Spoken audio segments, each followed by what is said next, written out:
News Central's correspondent Bernard Akede joins us live from Kumasi to give an update on the preparation ahead of tomorrow's crucial election. Bernard, it's great to have you on the news.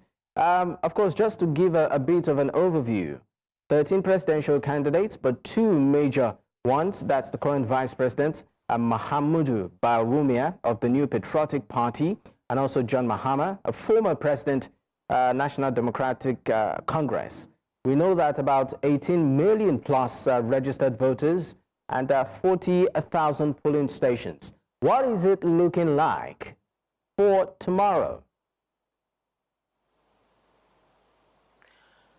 Well, thank you for having me, Dapo. It's looking pretty exciting.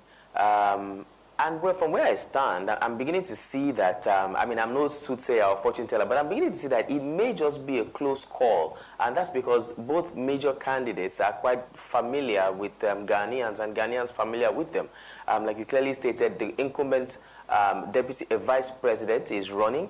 One would think that he may be the favorite because he's currently in office.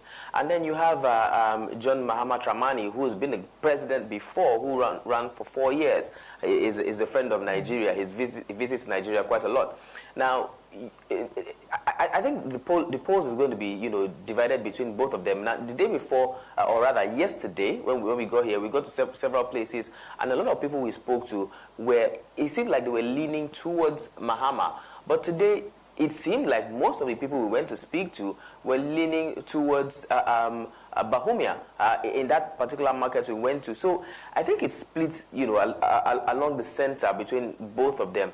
It's just the polls that will tell. But from what we've been able to gather, it's looking like the polls will be peaceful. I do hope they'll be peaceful. And it's looking like Ghanaians will come out in their numbers. And I also do hope that that will happen. I mean, across Africa, we've seen too many cases of voter apathy in many elections that we've seen in the past 2 years. And I'm hoping that that will come to an end with Ghana's election.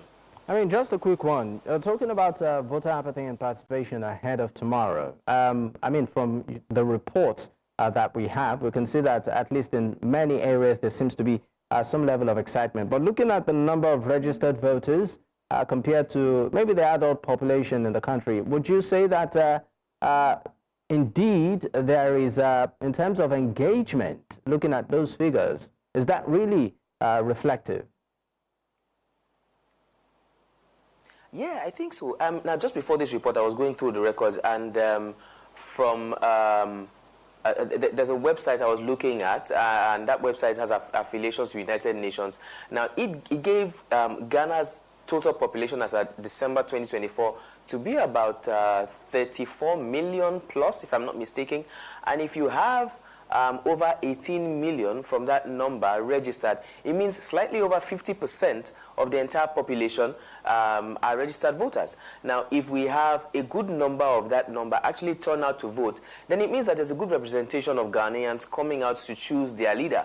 As regards what we've seen in several African countries, case in point Nigeria, where we had very few number of people who were registered and even fewer coming out to vote. I think in total, those who cast their vote in Nigeria were less than clearly less than 10 million, and that means that a very small fraction of Nigerians decided for the generality of Nigerians who will be ruling the country for the next 4 years. In Ghana, if we have positive turnout based on these numbers we're seeing, the case is going to be different. It means that a good number of Ghanaians have decided who will rule their country in the next 4 years. So again, I'm hoping that voter apathy will not be a cause for conversation after the election, and if at all it will be, we'll be, swinging our pendulum of people casting their votes to the positive side as against the negative. All right, thank you so much for the update, Bernard. Definitely we'll keep in touch.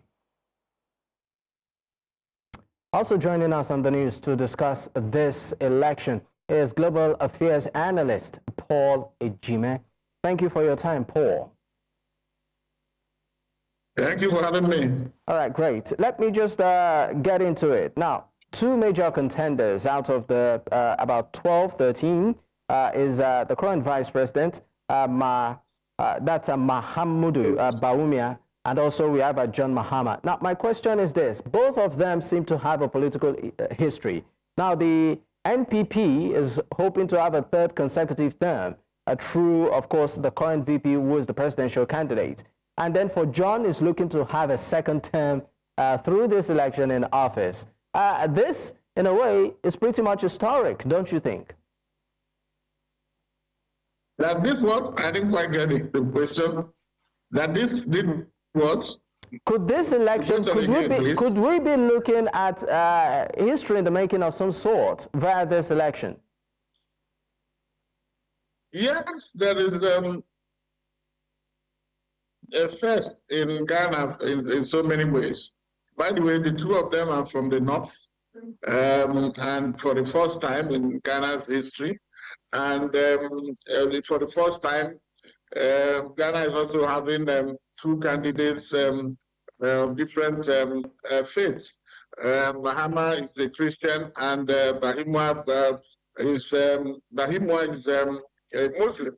And it is also the first time Ghana coming out of a hung parliament. That is where none of the parties controls the parliament. Parliament of 276 members. It was 275, now one has been added. So that led to the opposition producing the Speaker of Parliament, and that has its problems.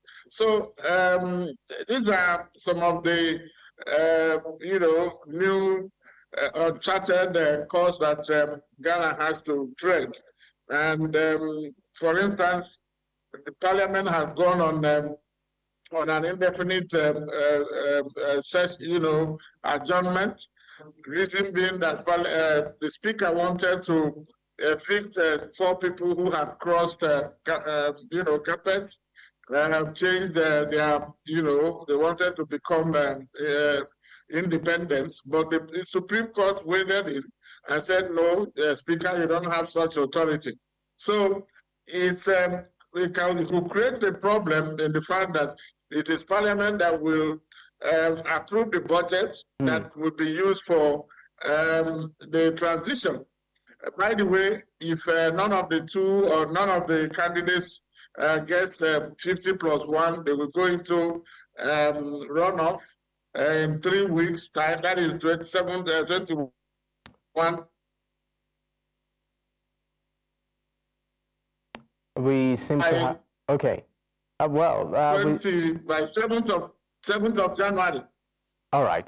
Just before I let you go. Almost end by 7th of January when a new president will be inaugurated. All right. By 7th of January. So whatever it is they're doing, yeah. Go ahead. All right. Just before I let you go in 30 seconds, there are issues: unemployment, health, the education sector. I mean, critical issues that affect Ghanaians. How do you think this will influence their decision tomorrow?